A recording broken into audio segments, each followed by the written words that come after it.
Hi guys, welcome to our YouTube channel, which is Unpacking with Mishak Mate. So today I just wanna quickly talk about something that broke my heart. I think over this weekend there was a wedding of the actor Wiseman Ngube.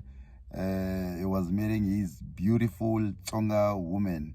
You know, I think I need to emphasize on that a beautiful Tsonga woman.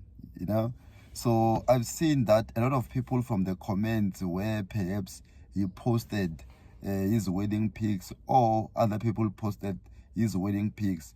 It seems like a lot of Zulu people are coming up with tribalism, calling her ugly, calling her Ishangani. Like some of them go as far as saying that there were no women in KZN for him to marry a Tsonga lady.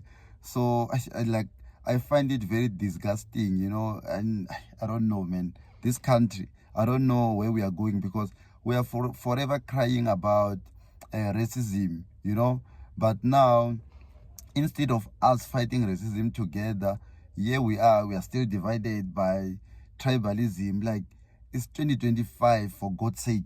Who still think about, if I'm gonna marry a Sotho girl, people are going to, like, my Tsonga people are going to say, "Hi, why do you marry a Tsonga lady when they're like a Sotho lady, whilst there are many Tsonga ladies in Limpopo, in Gauteng?" So I believe